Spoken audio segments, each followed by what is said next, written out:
Selamat pagi, siang, sore, dan malam. Kembali lagi di Honda HR-V Mugen 2016. Sekarang kita lihat untuk bagian interiornya. Untuk bagian pintunya ya, pintunya sudah menggunakan kulit di sini. Juga sandarannya kulit. Lalu di bagian sini ada tempat penyimpanan kecil untuk receh-receh mungkin. Ini juga tempat penyimpanan kecil. Ada satu buat cup holder, ya, kecil.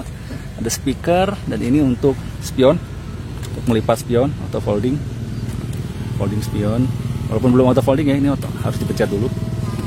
Lalu ini untuk pengaturan spion kanan kiri, juga pengaturan spionnya. Untuk mengatur power window ini, apakah bisa diatur dimatikan atau tidak. Lalu untuk mengunci pintu. Ini untuk jendela power window-nya. Yang sisi driver saja sudah auto up dan auto down.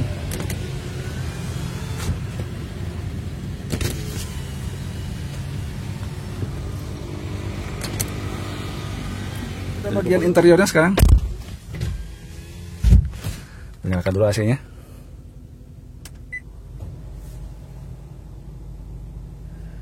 Nah, ini bagian interior dari Honda HR-V Mugen 2016. Untuk sisi kiri sama ya. Ini sudah dilapis kulit. Untuk trim pintunya juga. Lalu ini bukaan pintunya ada chrome. Sama tadi juga chrome di sini. Lalu di sini juga untuk isi AC. Modelnya seperti ini. Untuk penutupnya di sini. Ini ada model chrome. Di sini juga ada lubang. Dashboardnya masih plastik keras. Ini isi AC. Ini untuk lampu hazard. Ini audionya menggunakan layar 7 atau 8 inci ini. Untuk HR-V Mugen ini cukup lebar, cukup besar. Lalu di sini juga untuk kisi-kisi AC-nya seperti ini. Ini head unitnya memang agak kurang ya, karena posisinya ke bawah. Jadi kalau sinar matahari ini head unitnya ini tidak terlihat, agak silau dari sinar matahari karena posisinya memang agak miring. Kalau teman-teman bisa lihat ya, ini miring. Nah, ini miring landai ke bawah. Lalu ini ada tempat penyimpanan, drop box-nya sudah otomatis ya. Lumayan cukup besar, bisa menyimpan beberapa barang-barang.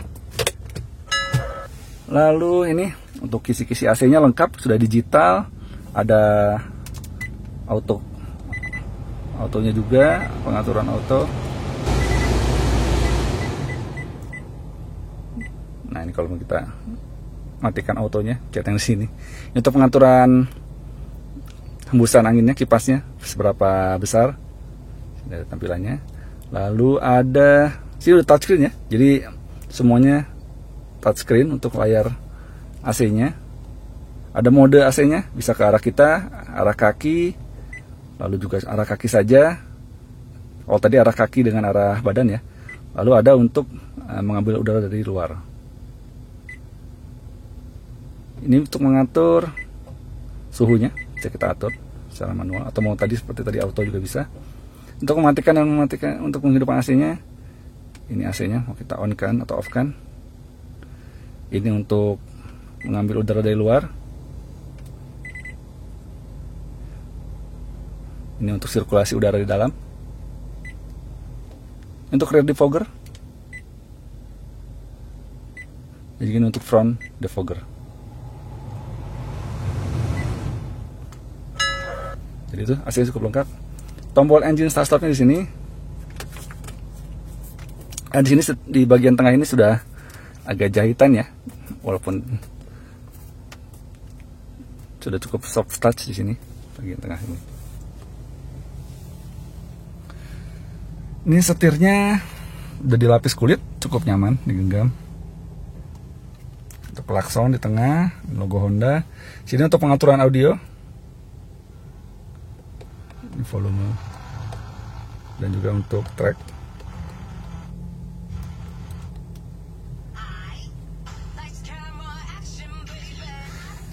Sini ada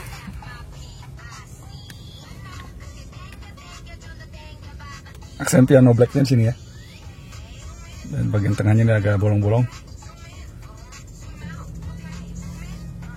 Lalu bagian kiri kanannya ini ada pengaturan cruise control yang bisa kita matikan atau kita hidupkan. Nanti kita untuk ngesetnya di tombol ini, set, untuk menambah kecepatan atau mengurangi kecepatan. Walaupun belum digital ya MID-nya.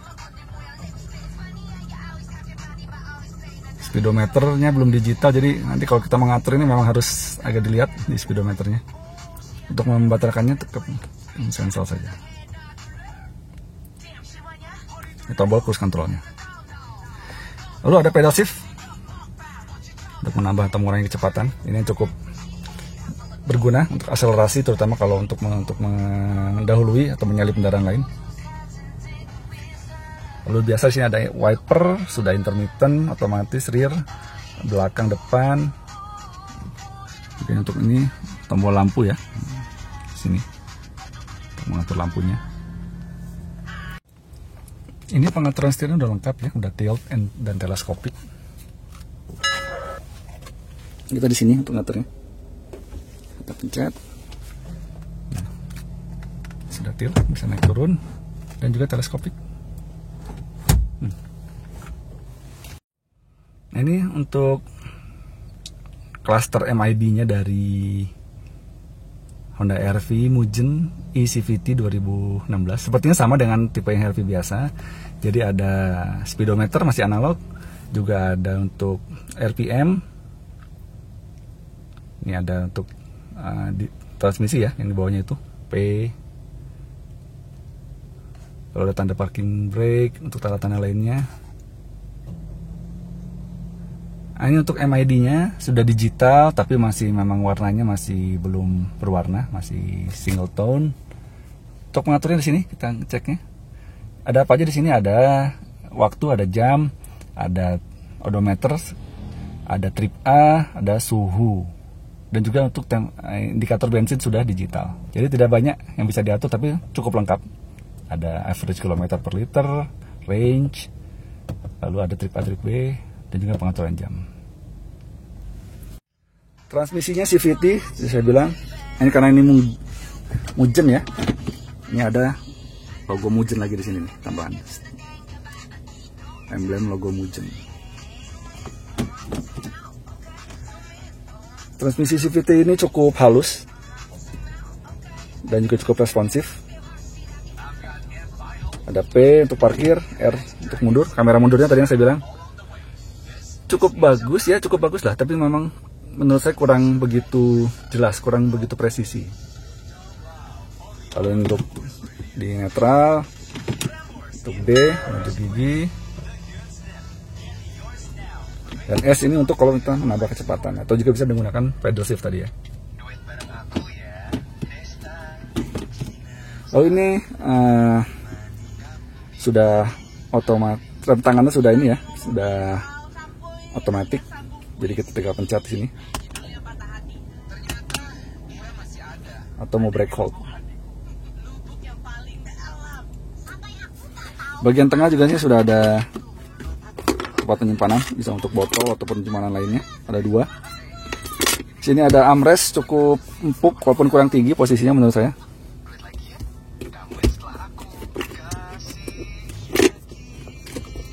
Nah, ini dalamnya ada tempat penyimpanan lagi. Untuk joknya ini cukup empuk ya, nyaman. Headrestnya sudah bentuk seperti ini, seperti headrestnya ada side supportnya gede, juga untuk di bagian bawahnya. Jadi cukup nyaman untuk perjalanan jarak jauh. Ini spionnya masih tipe yang biasa ya, belum ada day and night, juga belum manual, juga tidak ada. Dia nempel di kaca. Lalu sun visornya ada tempat untuk kartu. Bagian sisi penumpang, sudah diberi kaca lengkap dengan lampunya. Kalau bagian driver juga ada kaca dan lampu. Lalu bagian tengahnya ada lampunya masih halogen ya, juga lampu di bagian tengah sini. Ini layout belakangnya. Joknya cukup nyaman, tapi tadi saya bilang ini tidak bisa lebih rebah lagi. Tapi ya sudah cukup untuk cukup nyaman untuk perjalanan jarak jauh. Lalu ini kita ada pengaturan traction control ya. Bisa kita pencet untuk on atau off-nya. Dan di bagian bawah ini untuk membuka tangki bensin dan juga tangki mesin untuk kap mesinnya. Nah, ini agak sedikit berbeda bukanya. Jadi ini nanti kita bisa, nah ini ada seperti itu ya, coakannya. Jadi kita bukanya, kita tarik, nah, itu buka kap mesinnya, juga seperti ini. Nah, itu buka kap mesin. Untuk pedal gas dan rem, nah situ juga ada tempat penyimpanan lagi. Jadi di bawah konsol tengah ini ya, sini bisa ada penyimpanan, di bawahnya juga ada tempat penyimpanan lagi, dan di samping-sampingnya juga ada. Itu detail-detail kecilnya. Untuk colokan charger USB atau power outlet ya, sini ada power outlet 12 volt.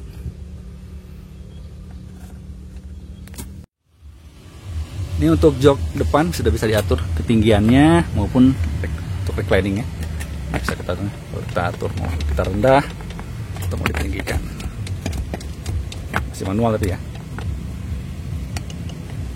Ini hanya di sisi driver saja. Lalu ini ada tambahan juga emblem HRV di situ.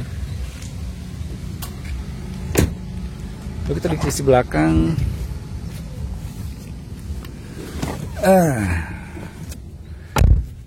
Ini tampilan dashboard depan dari belakang, cukup modern ya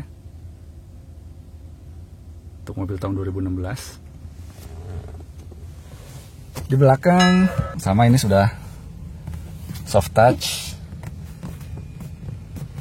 handle pintu chrome, ada pegangan tangan. Di sisi driver juga tadi ada ya pegangan tangan untuk semua sisi. Lalu ini sabuk pengaman sudah otomatis bisa naik turun. Nah, bisa kita atur ketinggiannya. Di bagian sisi penumpang juga. Untuk yang belakang sabuk pengamannya seperti ini. Untuk jok belakang cukup nyaman. Headrest ada 2 ya. Untuk penumpang kiri dan kanan. Lalu ada armrest, walaupun kecil tapi ya berfungsi dengan baik. Sini juga ada tempat penyimpanan lagi.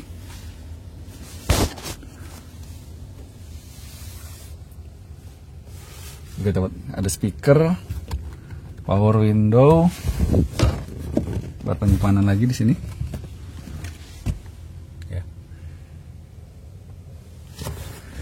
Ini yang merupakan keunggulan dari Honda HR-V. Bagian kabin belakangnya lega. Ini posisi mengemudi saya tingginya 175 cm. Ini masih ada sisa 4-5 jari.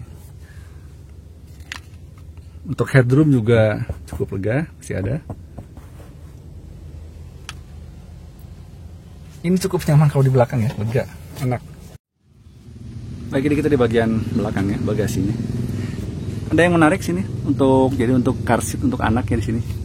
Jadi ada tempatnya di sini ternyata. Nah, nanti bisa dikaitkan di sini. Jadi bukan di bawah, di bawah mungkin ada di bagian kanan. Nah, ini kalau kita mau melipat bagasi ada tombolnya di sini ya. Kita pencet bagian sini. Nah, dia akan bagasinya melipat. Kalau kita misalnya butuh untuk barang, ini adalah untuk pengait joknya. Nah, ini bisa kita atur jadi rata lantai. Kalau kita butuh untuk bawa banyak barang. Sini ada detail-detail kanan kiri, ada lampunya. Sekarang kalau kita mau lebah, kita atur lagi, kita angkat. Nah, ini kita nyantol lagi di sini. Nah, ini yang menarik karena HR-V ini kursinya ketika kita angkat Ini otomatis mengangkat joknya juga. Kan tadi dia ketika dia turun itu benar-benar turun sampai ke bawah. Jadi biar supaya rata lantai dengan yang belakang, dan juga ada penutupnya ya, ada tambahan penutup untuk bagian tengahnya ini. Ini nuruninnya kita tinggal tarik saja ini. Nah, ini akan kembali turun ke bawah. Seperti itu.